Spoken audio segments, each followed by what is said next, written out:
You'll have to forgive me, as I wrote this a few days ago while recovering from some medical procedures. So I've tried to update as much as I can, but that's been difficult since the administration isn't sharing information, which is odd because Grandpa Joe ran his whole campaign on transparency. Notwithstanding, I'll be doing it sans prompter. Reading from my phone. Because Biden gave the Taliban Kabul airport, this directly resulted in the deaths of 13 fine soldiers and more than 200 citizens, including 3 children. May they rest in peace. Now let's deep dive, and hopefully I won't be screwing it up incessantly like that other guy who runs that other outfit over there. You know the thing. Leave no man behind. I thought that was the motto of the military of the United States.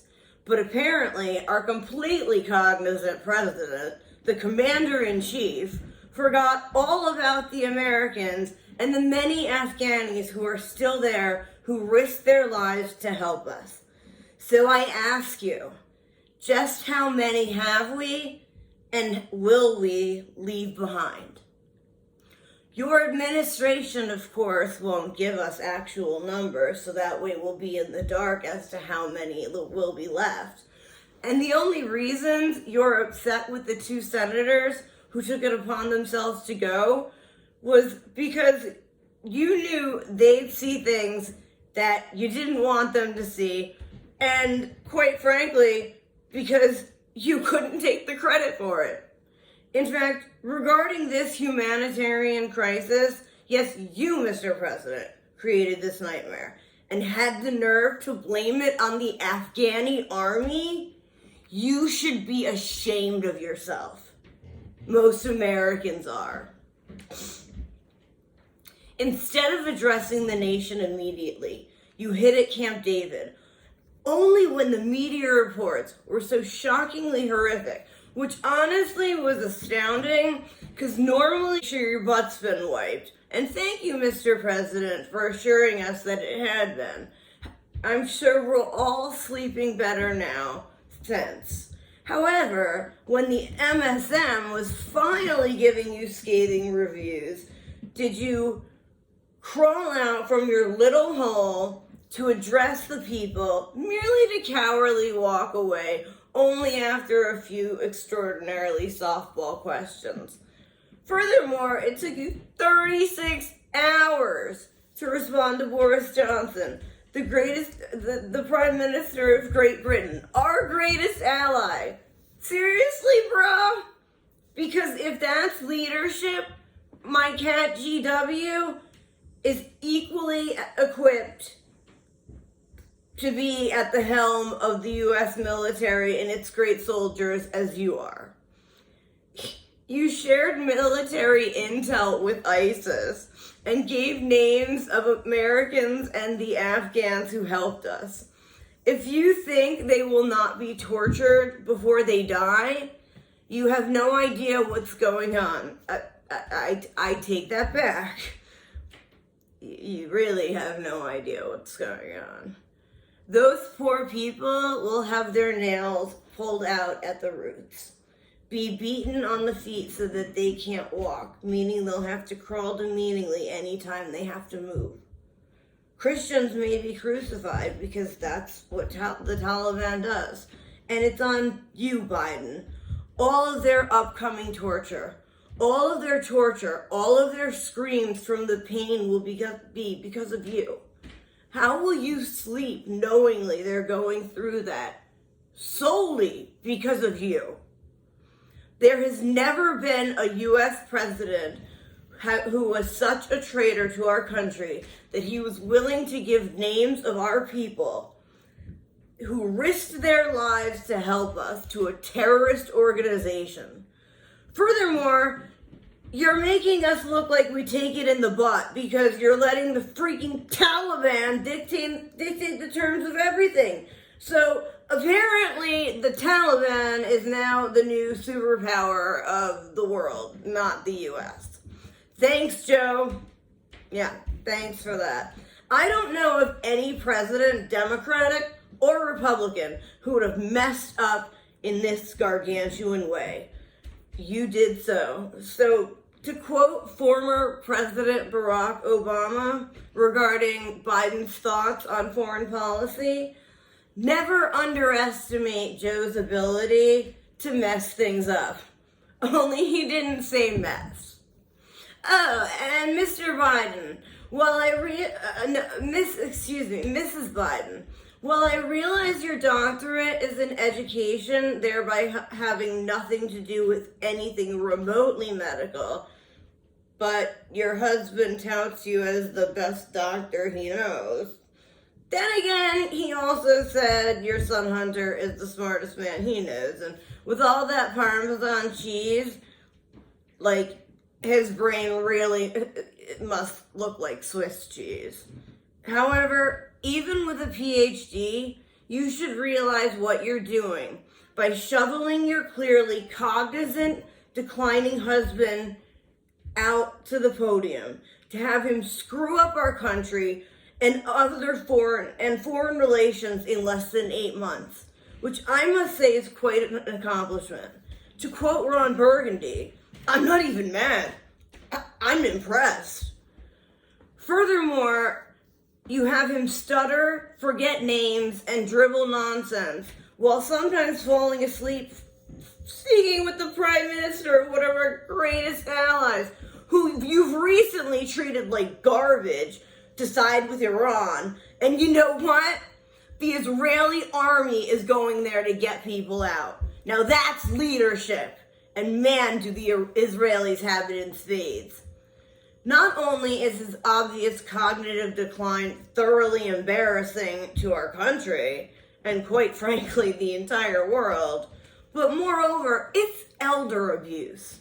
And you and the entire administration should be in jail for installing a man with clear dementia as far as any country can see, and is not only negatively affecting our country and many others in so many destructive ways, with advanced dementia, he doesn't even realize the decisions he's making, nor does he listen to the military intel, which is pure lunacy.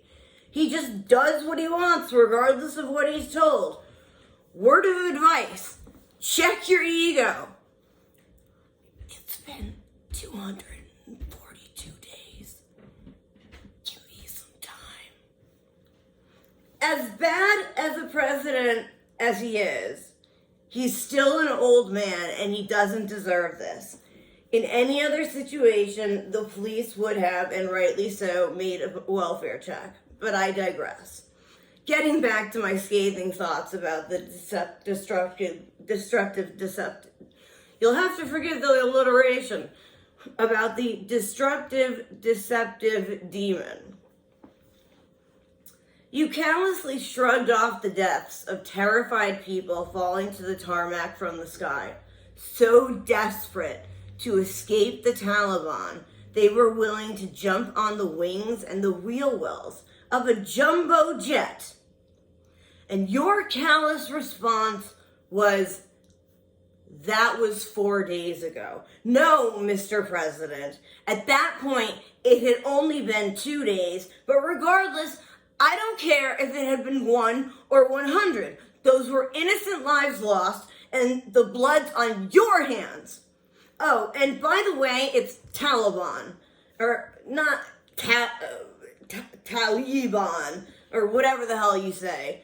Try it with me. Taliban.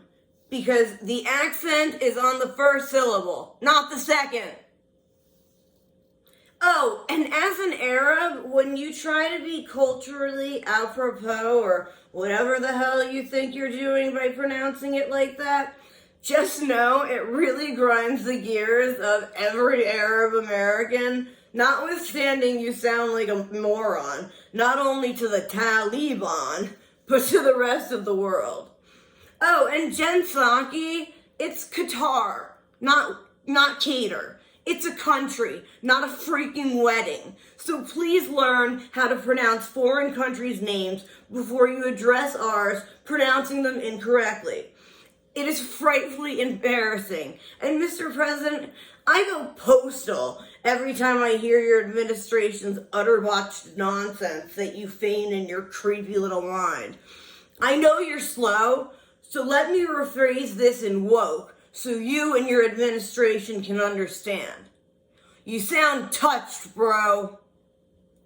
What happened to the U.S. never paying ransom, and under no circumstances would we negotiate with terrorists? Now the terrorists are running the whole show. What Orwellian nightmare are we living in? This is America, the greatest nation on earth. Or rather, it was until you took the wheel, and man, I am praying Jesus takes it back.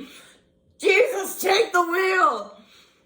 So, to reiterate, regarding your complete capitulation to the Taliban, I'm curious, did the rules of engagement change that in 2021, your woke ass just bent over and took it?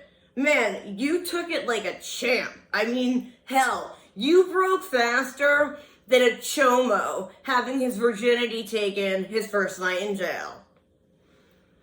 Other countries are sending planes and paratroopers to pick up their citizens and troops. And what are you doing? Oh, that's right, nothing. You're seriously telling them to go through checkpoints and get to the airport themselves? Are you serious? They're being beaten if they're allowed to get through. We've had our first casualties since February of 2020. And now we have 13 dead soldiers and an unknown number of casualties. Come on, man! You're the President of the United States, and this was the best you could do? Give billions of dollars of U.S. military just for the Taliban, ISIS, and Al-Qaeda to join forces? For what? 9/11 Part Deux? Maybe we can even give them a hip sophomoric nick like the Squad. But they could be, I don't know, the Triad. But now that ISIS-K, essentially, ISIS on roids, has entered the picture, now they have their own squad. Oh my God! See, that's how it sounds. Oh, and can you tell Miley Cyrus or General Millie, I'm not sure whatever woke individual is running the military at the moment, but please tell them to stop being concerned with white rage, at least right now. Please throw woke out the window and get our people home. And one more thing, Biden admin, stop lying to the American public about your intel and how you bombed ISIS-K twice. My cousin Jamil works for the U.S. Embassy in Amman, so I have better boots on the ground than what you're telling the American people. Shameful doesn't even cut it. Can you ever speak the truth? I can't even imagine what those poor people who lost loved ones on September 11th must be thinking. Because now they will be doubly reminded of that nightmare because of your current debacle. Biden's messed up so much, it's become some form of nihilistic avant-garde art. Regardless of how divisive he may be, or how you feel about him, if Trump were in office, he'd be sending planes to get the Americans and those who helped us out swiftly as possible, then evacuate our military, and finally bomb the hell out of our bases and artillery. But then again, he wouldn't have done this what you have. And you know why? You know why you did this? For a 9/11 photo op and because you hate Trump so badly. Are we in kindergarten? Grow up. You thought you'd be the big, great president to end the war and leave your legacy. Well, bravo, mission accomplished. You've definitely done that. But moreover, you've left a scarlet letter on our great nation and the American people. A stain that will make our allies question our word for an insurmountable amount of time. Congratulations, you definitely did build back better. if you're referring to the damn Taliban. Because now they have more weaponry than most Western nations. They've got freaking Black Hawk helis, bro. Are you nuts? You did this, Grandpa Joe. Not Trump, not Obama, not GW. You. So stand up and take a bow. You thought you'd be the great president who got us out before 9/11, but now you may have started an even bigger war. Notwithstanding, you've shown our allies our allegiance means nothing. So thanks for that with the upcoming war you started. What the hell were you thinking? Sorry, these rhetorical questions get my hairy legs all flustered, and I don't have any kids to rub them up and down while they glisten in the hot sun. But I bet if Corn Pop were here, he'd sure know how to deal with Abdullah Mujahid, because he's a bad dude, and he runs a group of bad boys. You lie so much a house is gonna fall on your sister. You're not having multiple planes deployed to get these people out. Hell, one jumbo jet was empty. And as an Arab, I can promise you, the August 31st deadline that you set, not the Taliban, you, Mr. President, set a date which will not be extended. They are pissed off Arabs, and one thing I learned growing up, they mean what they say, and they don't equivocate. But yet, we're letting them negotiate this humanitarian fiasco. Not only that, but they're going to keep adding restrictions. And do you know why? Because they know they can. And because you don't negotiate with freaking terrorists. I can't even. Are you insane? I take that back. If there are Americans and Afghanis still there on September 1st, and there will be, I can assure you they will be slowly tortured and killed, and all of their brutal deaths will be on your hands. The beheadings of before will seem like fairy tales. And because the suicide bomber just blew up Kabul airport, it's unknowable how many more lives will be lost. Because you may have just ended the rescue mission for U.S. citizens, the U.S. military, the Afghanis who helped us, and all of our allies remaining citizens and militaries. One time you said, you don't care if you're called the devil incarnate.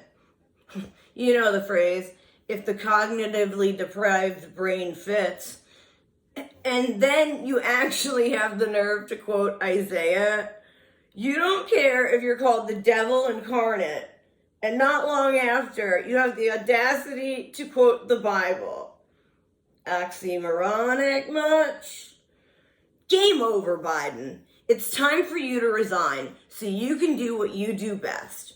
Eat your cream of wheat, have some mashed peas, get into your PJs, eat your favorite ice cream, and watch Matlock while occasionally mumbling vague utterances of how you saved America by ending the 20-year war.